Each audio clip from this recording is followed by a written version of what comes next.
Hello everyone, hope you're all in good health. In the last class, we talked about worker population ratio, that is total worker is to total population of the country multiplied by 100 when it is expressed in percentage. So, does it say anything about workers' status in society or about the working conditions?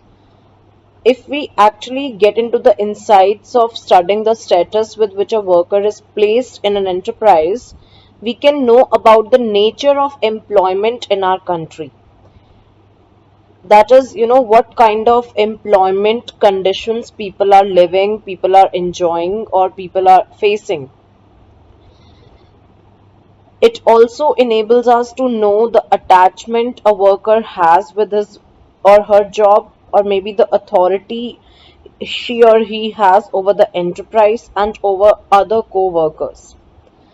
So with this, let us just take three workers from the construction industry. If we pick the construction industry, one is a cement shop owner, second a construction worker, like a casual construction worker, and a civil engineer of a construction company. Now, since the status of each one of these is different from another, they are also called differently.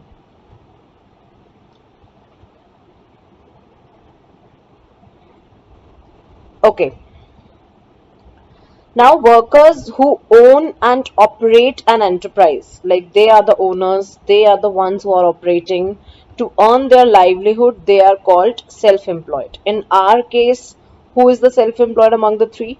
There was one cement shop owner, the other was construction worker, and the third one was a civil engineer, actually, of a construction company. So a cement shop owner is actually self-employed in our case.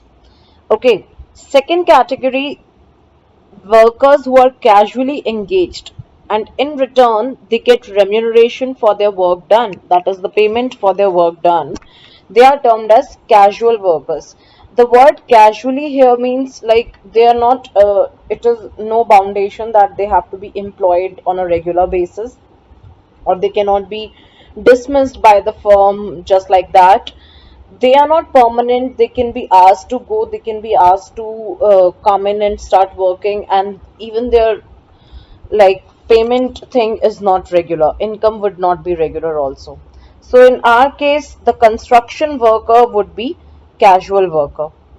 Third, when a worker is engaged by someone or an enterprise and paid his or her wages on a regular basis, then they are known as regular salaried employees. So when all the workers they are engaged by someone or an enterprise and then they are paid their wages on a regular basis, or traditionally it is wages, nowadays we call it salary, traditional word, still in the traditional sense we use the word wages. So if that is paid on a regular basis, then they are known as regular salaried employees. These two categories are basically wage employment. We have two types of employment in our we have two types of nature of employment basically. So these both of these categories, this is wage employment and this one is only self employment. So wage employment is further subdivided into casual workers and regular salaried employees. This is the employment distribution in our country for 2011 and 12 into all these three categories. If we look at this, self-employed people have got the highest share in the total employment of the country, and their share is actually 52%. Casual workers have the second largest share in the total employment, in the total workforce of our country, which is 30%, and regular salaried, they have the least share of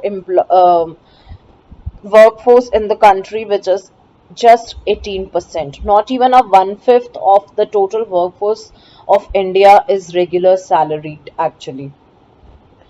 Okay, so these are the different areas where people, these are the different employment conditions, different natures of their employment. Coming to the first category, which is self employment. Okay, self employment, we just read that it is a major source of livelihood, even for like both the categories, for both the genders, men and women. This is the most um, go to category actually, as this category accounts for more than 50% of the workforce of India for both men and women. In this case, a person makes use of his own land, own labor, capital, and entrepreneurship to make a living. Examples: shopkeepers, businessmen, or not just shopkeepers and the big businessmen, you people must be thinking. Self-employment is not just highest, because you are the own boss of yourself. Also, because these people do not get any jobs anywhere else, not even maybe forget about regular salary thing, they might not be getting any casual jobs also, so they just choose to start working. A very less portion of self-employed workers, they are also called workers, so a very less proportion of self-employed workers is actually belonging to that formal category, where they have regular incomes and every other benefit that is enjoyed by regular salaried employees as well. And the majority of self-employment category is actually the ones who are still casually self-employed. They can be cobblers, they also belong to this 52% category, they also come to this category only 52%, but then it is not that they are earning enough to make a living. And anybody else, the street vendors also, all those vendors, they also belong to that category only.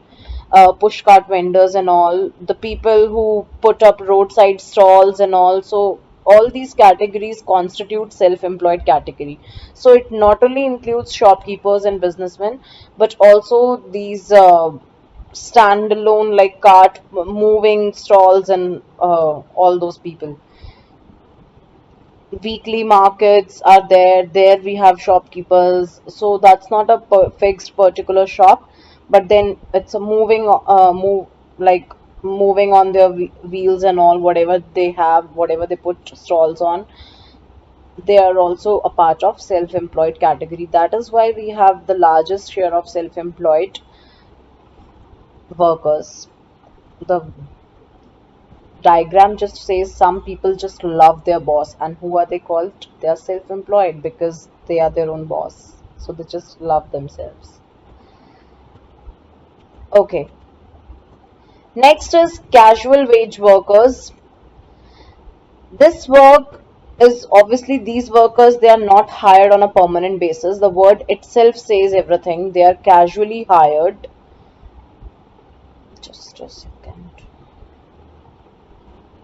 Okay, they are casually hired, not hired on a permanent basis.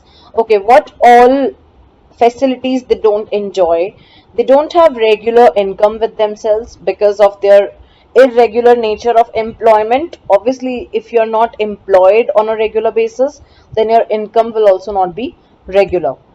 Next, they do not have any protection or regulation from the government. Rules and regulations are just not followed under casual wage works.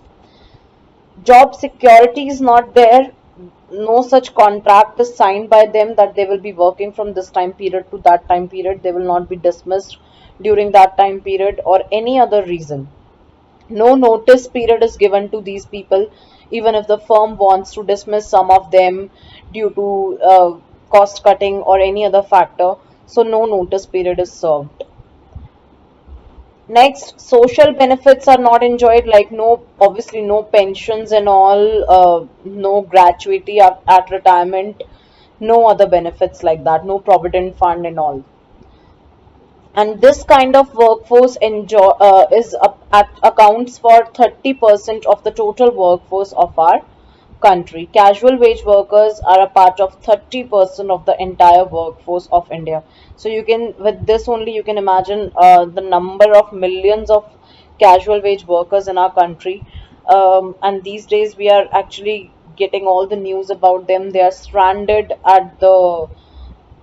in these urban areas. They want to go to their places amid this crisis, and special trains are have been started to move to make them, reach their places. So they all belong to the category of casual wage workers. Third category that we have is regular salaried employees or regular salaried workers.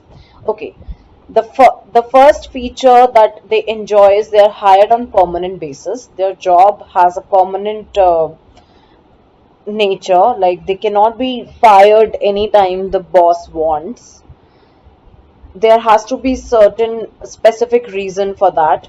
They get all those social security benefits like pension, provident fund, etc. Provident fund is a part of the salary of the employees, which is contributed every month to the PF account of the employee.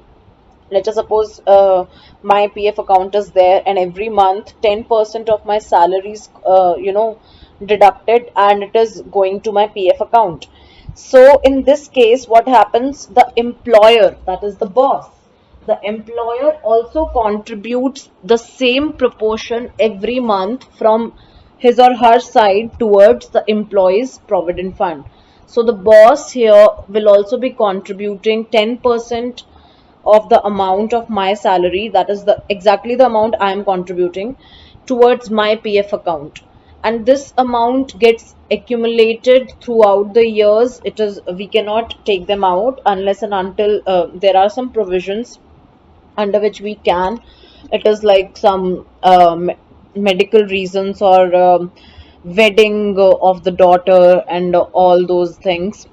These are some reasons where it is allowed, and that too a certain number of times before retirement. That's it. Otherwise, not. So this is for the social security of the employees. Like when the employee will not be having job in future, that time this money can help him or her survive, at least with all the basic necessities, and not be dependent on anybody else. So this is a kind of actually compensation by the employer, that is by the boss, for the social security of the life of his employee. So this is important. Next, it accounts for just 18% of India's workforce. Regular salaried workers still, after all these years, after all this persuasion to people to go for education, go for higher studies, and get into jobs, good jobs, and all. Still, in India, it is only 18% of the total workforce which accounts for regular salaried employees. Examples: doctors, managers, teachers, software engineer. In our case, it was the construction company, civil engineer of the construction company. That is the regular salaried worker. So all these people are regular salaried employees. The software engineer in an IT company, because they are paid regularly. Their income is regular. It is not like that, they are earning in April and they will not be earning in May, and they are uncertain about getting an income in May. Not like that, and they are enjoying all of the benefits as well.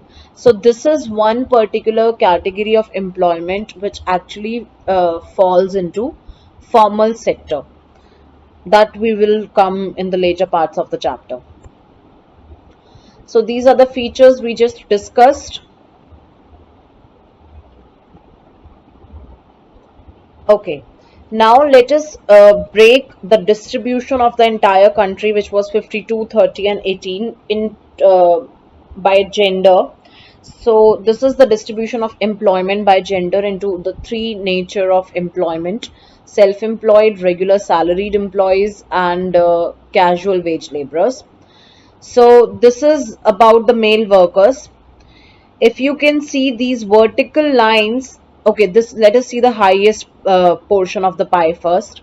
The largest portion is actually the bricks, which belongs to the category of self-employed. So among the male workers, it is the self-employed.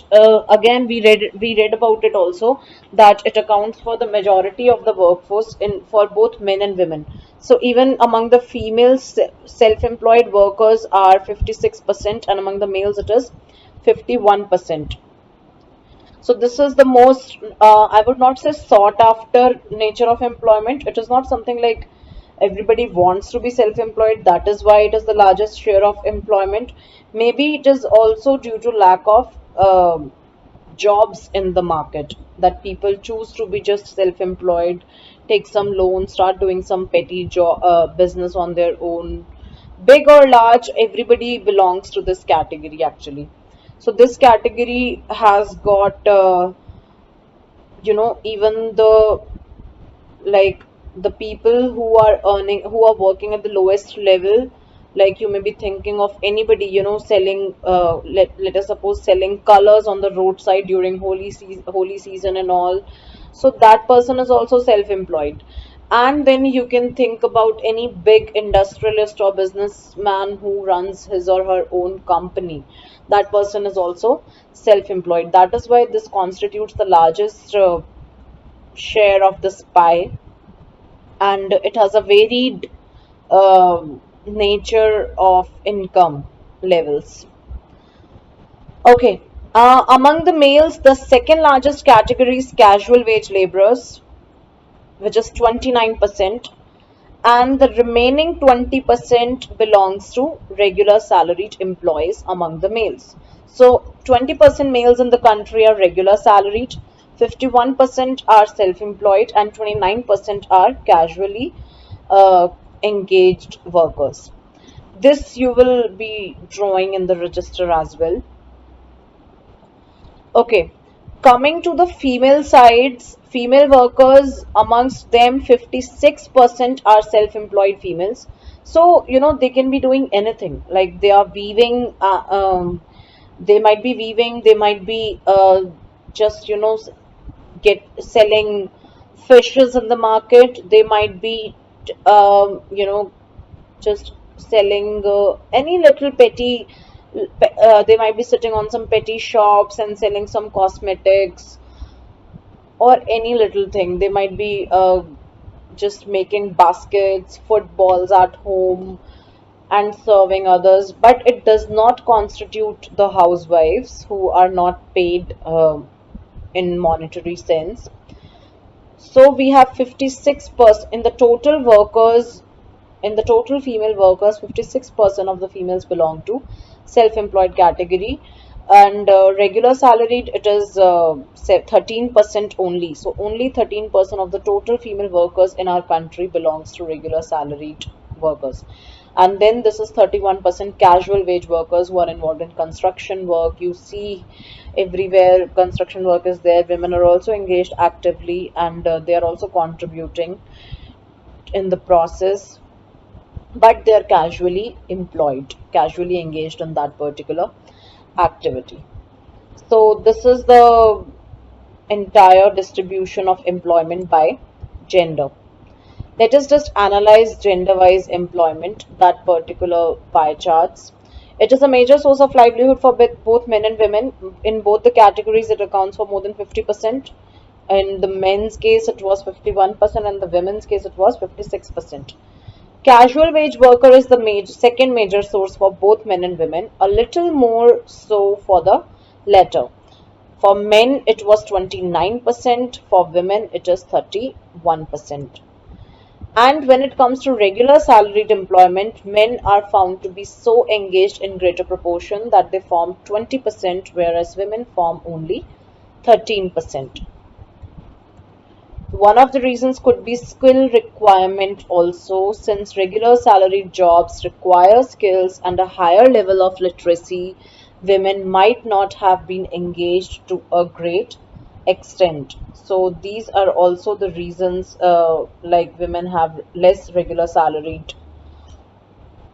employment. There might be other reasons also, they sometimes they withdraw from the workforce due to an income effect, like which says that an increase in the husband's income pushes up the household income. So women just choose to be casually engaged in some work and be self-employed, just running some stitching work at home and doing all that.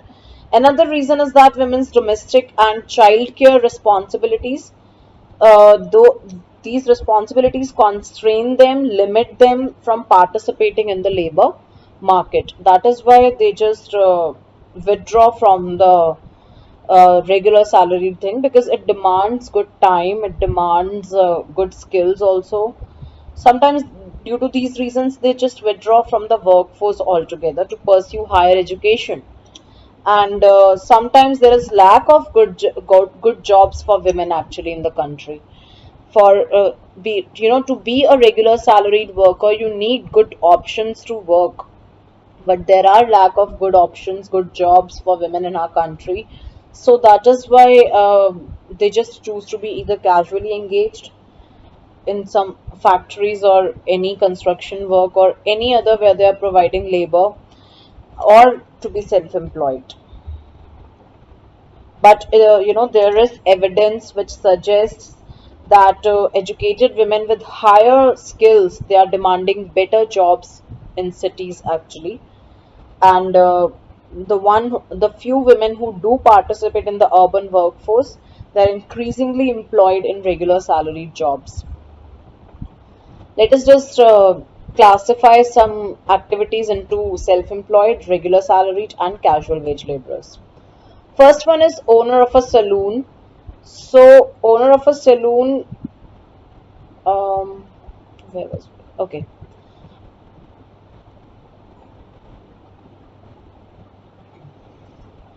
Okay, owner of a saloon is actually a self-employed worker. We should have single O here.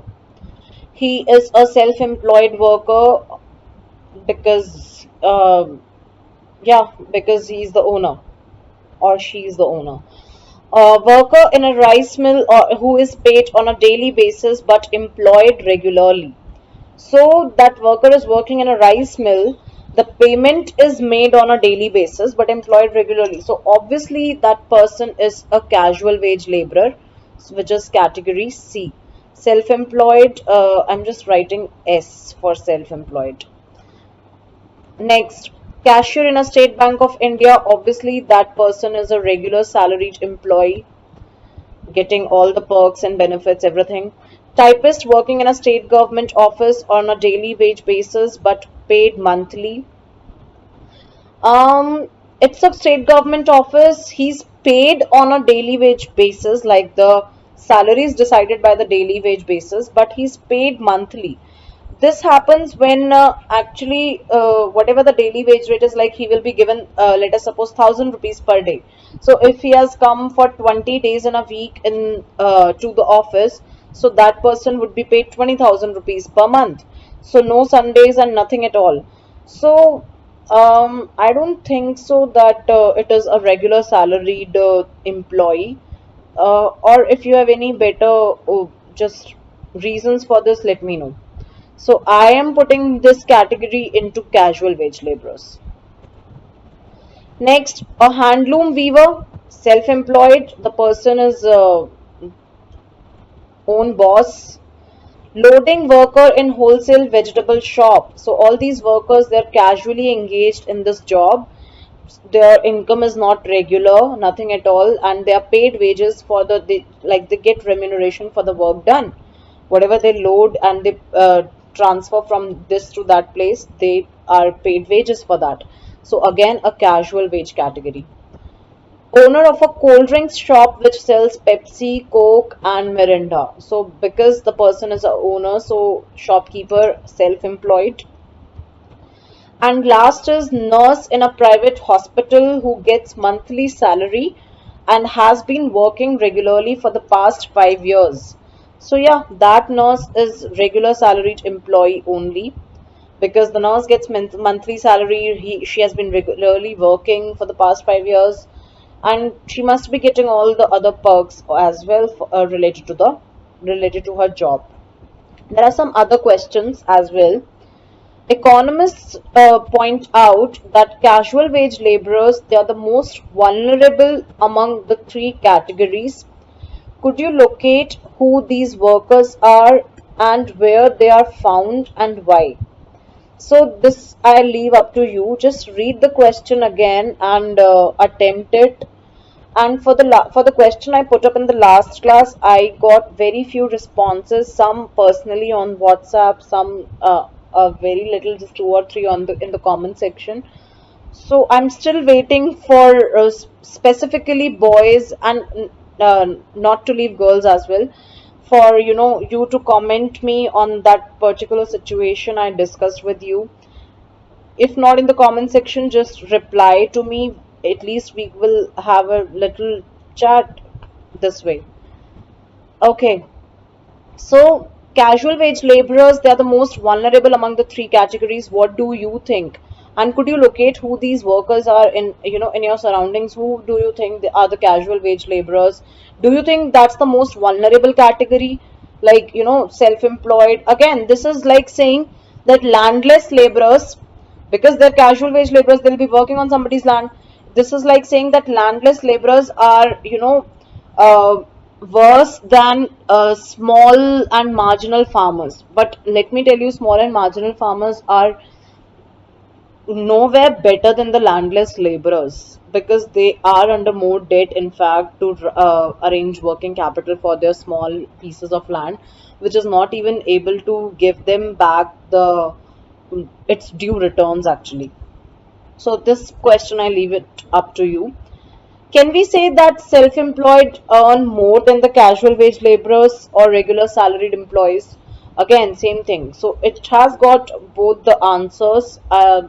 Just I'm just leaving it on you. This is the next thing: distribution of employment by region.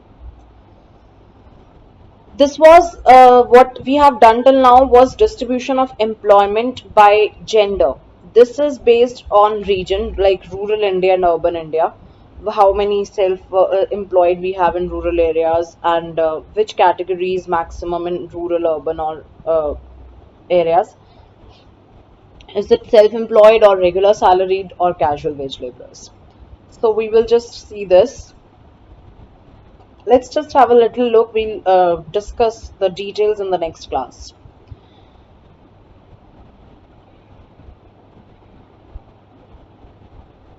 Okay, okay, yeah.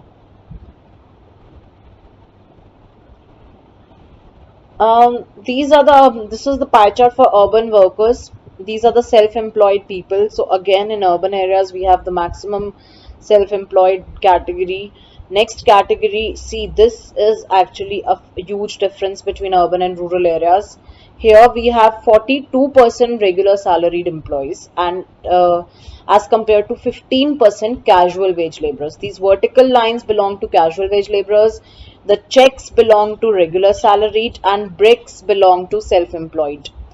If we compare this with rural workers, bricks comprises of 56% of the total pie, and that is self-employed. So in rural areas, 56% of the workers are self-employed. The reasons and all we'll take later.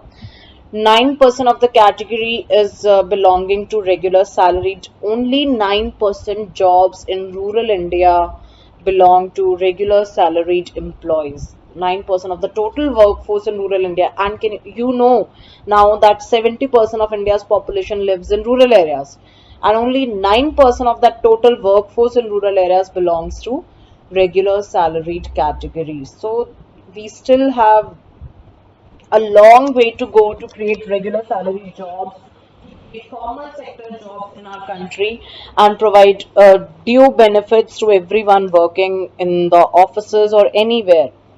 And 35% rural workers belong to this category of casual wage laborers. So this was all. Just go through the video once again. Wherever you find any doubt, try to have these figures in your mind. Try to analyze and just create the picture in your mind and analyze the situation, and like think more practical about it, and do that question which was put up in the slide. For today, that's all. We'll meet in the next class with the next topic. Also, we'll discuss this topic in detail. Thank you so much. God bless you all.